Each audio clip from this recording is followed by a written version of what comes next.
Yes, yes, yes. It's that time of week again. Today we're going to be reading, reacting to, and dissecting the latest chapter of One Piece, chapter 1105, titled The Height of the Folly. Which, clap, clap, clap, clap, clap.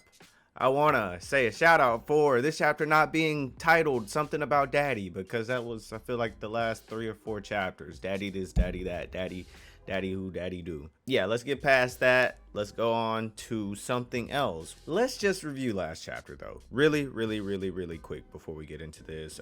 Kuma punched Celestial Dragon. Luffy disappeared. Vegapunk called Kizaru out for being like a bad person. Vegapunk mentioned the Buccaneers having some special power, which is making Kuma move, which I think has something to really do with the will of D and explaining that. But yeah, I think that's about it. Let's just get into this chapter though. We'll start off with the cover page here. So for the cover page, we have Carrot. It's a cover request by Oda Mania's big brother. Okay. Carrot insisting someone taste test her stew.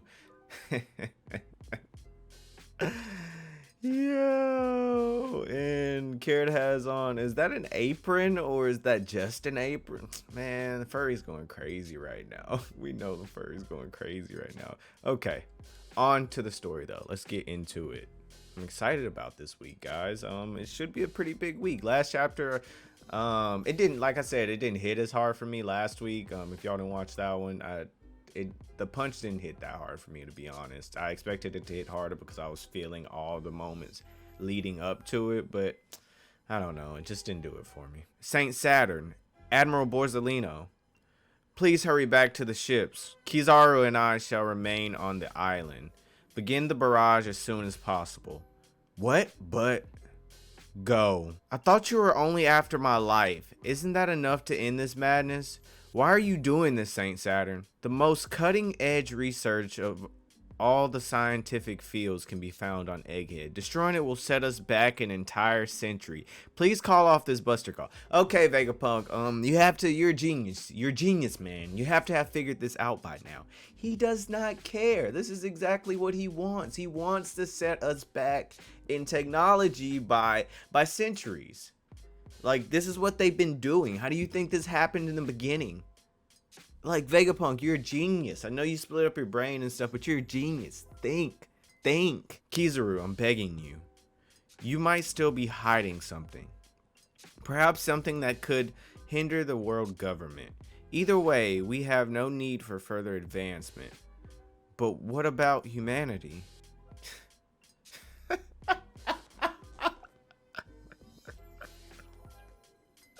I'm sorry. I think it's because he split up his personalities and stuff. And this is just a very good-natured Vegapunk, but this guy actually really thought they cared about humanity.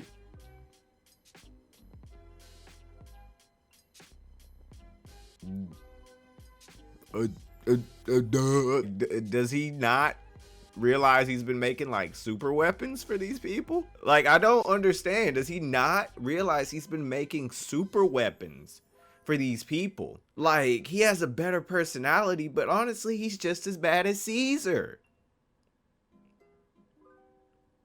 He's just doing it for like a legal means. He's just a legal means. Caesar's just illegal. That reminds me, a ship left this island yesterday. You should know, I gave the order for it to be hunted down. What? It was natural to assume that some passengers might have had access to information about the Void Century. Who left yesterday, huh? The ship left the island yesterday. Who? A warship was sent to be saved. The dead make the best... Yo, Saturn kind of funny. Oda really kind of shaping Saturn up. I like his little quips, his little sayings. A warship was sent to be saved. The dead make the best secret keepers after all. How could you? They knew nothing. None of them committed a crime. You broke a taboo, Vegapunk, just like Ohara. You dug their graves by digging into the past, all to satisfy your selfish sense of curiosity. You should have kept your greed in check. Yeah, honestly. I mean, he not lying. Saturn not lying. According to them and their rules, Vegapunk's being very naive, and he committed a crime. Like, he put all of their lives in danger. He knew what he was doing. But Sanji, what about Vegapunk? Don't worry, Bonnie-chan. I'm not leaving without him. I love how Sanji's not like hard-eyed with Bonnie and stuff anymore. I thought he was about to do that, to be honest, and I was just about to be like, oh my god, they're about to clown Sanji, and that is kind of creepy. But yeah, he's acting. He's acting like he should. Like a big bro. My god. Nami-san! Beautiful. Oh, is Luffy okay? He's with you, right? I lost track of him, but he'll be fine. Just fill me in on what you guys are doing. Zoro's still off dealing with Lucci. We sent over Zoro's still off dealing with Lucci. We sent Jinbei over to get him so he doesn't get lost. That's pretty smart. Get rest while you can, Robin. What happened to Robin again? Who beat Robin up? I don't remember what happened to Robin. Was it? Maybe it was Lucci. I don't know. I don't remember. Let's hurry up and get out of here already. What's up? One problem. Our plan to have Vega Force 01 carry us past the coast isn't possible anymore. That robot was destroyed by Kizaru. What? Sailing a ship on land is a simple matter. Who said that? What is Brooke doing? You're amazing, Bones. We'll make it to the back entrance in no time. I really have a feeling that Lilith is going to be the one that escapes with them off the island, just because the way things are kind of tilting right now. She's driving with the ship towards the coast. She's like kind of away and kind of connecting with them a little bit. I feel like Vegapunk's going to die. I feel like old man Vegapunk's going to die. And it makes sense for probably the other couple satellites that are still living to probably die in this Buster Call. I think it just really makes sense for Vegapunk to perish in this, because these are a lot of the things that he created. So it kind of even makes sense for him to die from his own creations, kind of like Frankie and the Tom situation, and kind of how Saturn probably should die here too. But moving on. We can glide seamlessly now. The island clouds are frozen. Oh, Brooke. Clutch. Brooke, bro. He's the clutchest Straw Hat. He steps up when it's time to fight. He steps up when it's time to get intel. He steps up when it's time to just be handy and useful. He steps up when it's time to have a comedic release to break the tension. Like, he's the multifaceted Straw Hat. He's so clutch. By the by, how are we going to stop when we get there? Oh, I hadn't thought of that. We're going to fly off the edge. Isn't there anything we can do? I'm all ears, Lilith-san. Brooke's so fucking funny, bro.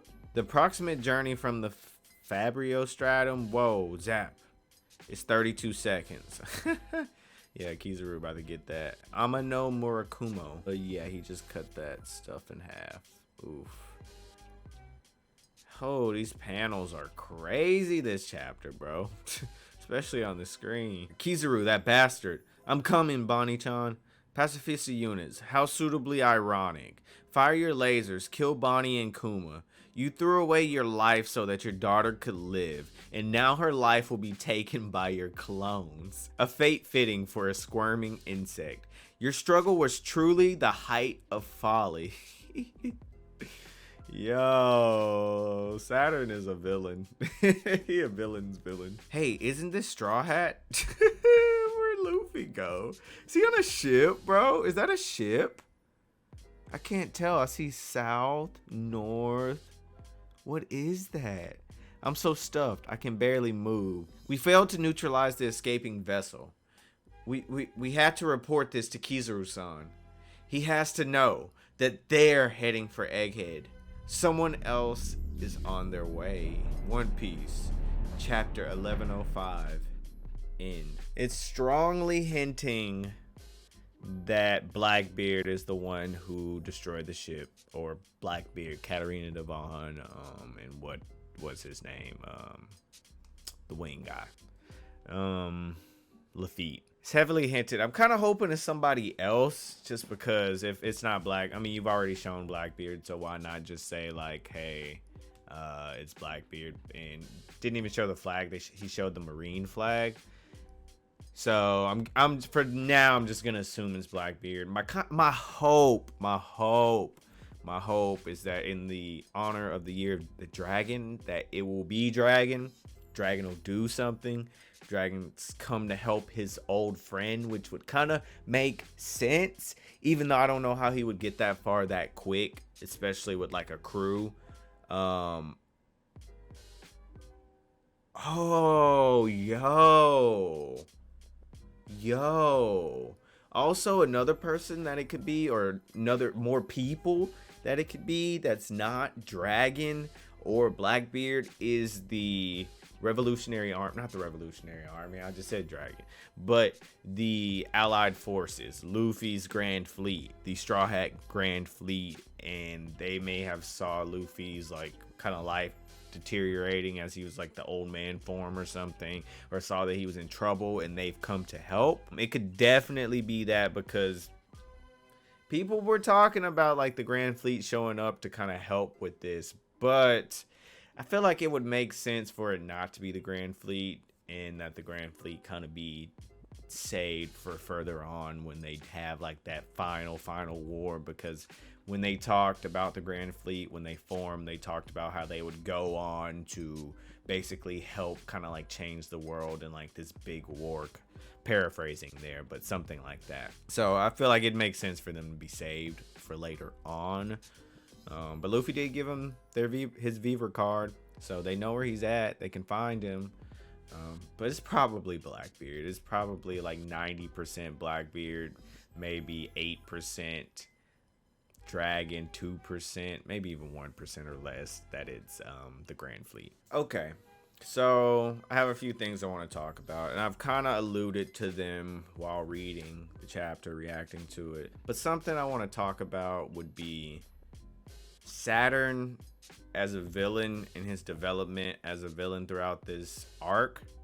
I feel like it's been long hinted at that the Gorosei had some kind of strength. They were ruling the world with they had to be some kind of fighters, and if they were in the position that they were, and they were leading celestial dragons who are disgusting, then they had to kind of be disgusting in of their self. And I don't think Saturn's failing in this. I think his design is low-key kind of goofy, if I'm not gonna lie. He looks menacing, but low-key his design is kind of goofy. The bull horns are kind of unnecessary with the spider thing. He's okay. He's not like looking menacing, but his presence, it's pretty menacing to me.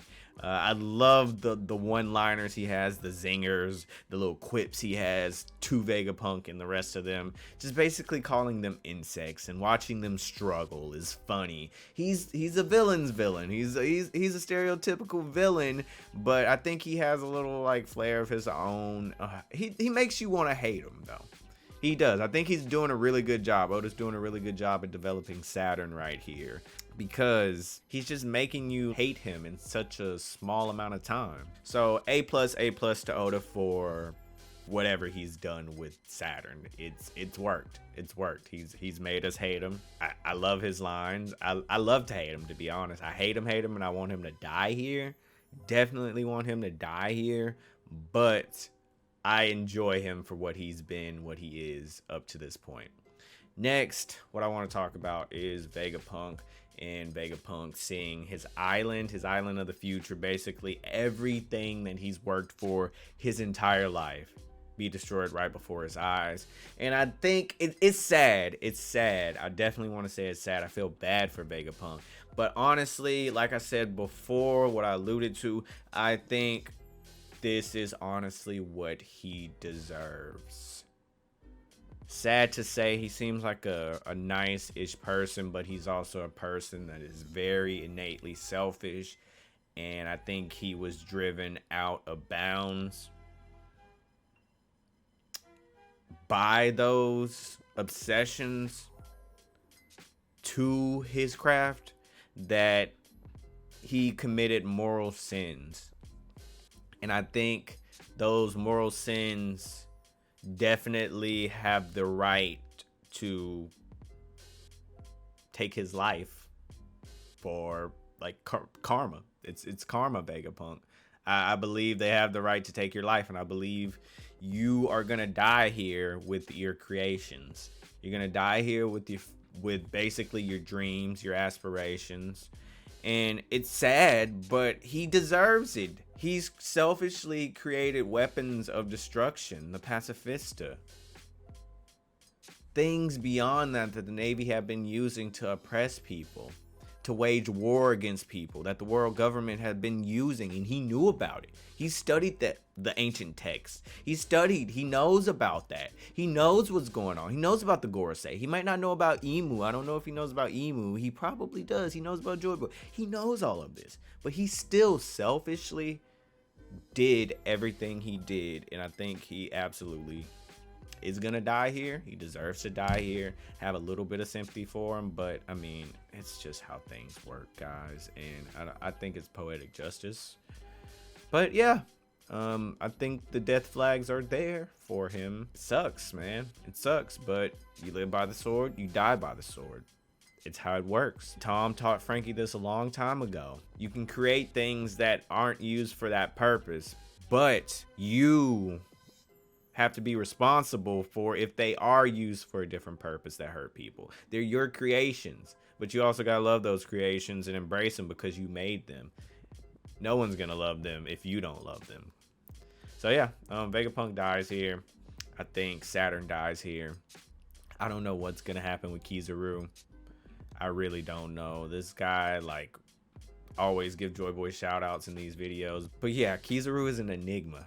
I really don't know what to say about that guy. He's very much interesting. I don't know what direction he's gonna go yet. Oda's very much hiding his hand. But as we know, the twists and turns aren't done yet. Oda's constantly weaving the story in different directions, leading us one way and swerving the next way. I can't wait to see what we have next. I can't wait to see who's showing up, how the Straw Hats are gonna get out of this predicament, which way Kizaru's gonna turn.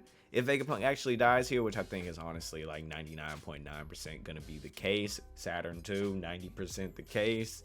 And I just want to see that poetic justice served. This was a pretty good chapter, guys. I'm glad to see some of the other Straw Hats show back up in the chapter. Glad to see Luffy show back up in the chapter. I don't know where Luffy is though. I don't know how Luffy got from where he was to Marine's ship when he was just eating food. It really doesn't make sense to me. That's one of the more intriguing things of this chapter. Did he fall in Saturn's circle, or did Kizaru take him to the ship? Like, is Kizaru doing things here? Like, what's going on? I really don't know. That one's interesting. Keep an eye on that one. Let me know what y'all think about that in the comments. How Luffy got there. Any other questions y'all have? Any other things y'all want to add on to what I said? Of course, let me know in the comment section down below. Definitely want to engage with you guys, talk. That's what the One Piece community is about. That's what's fun about this. So yeah, get some engagement going in the comments down below, and let's get some conversation going. If y'all enjoyed this one, then like the video, subscribe to the channel. But yeah, I'll see y'all next week, guys. Peace.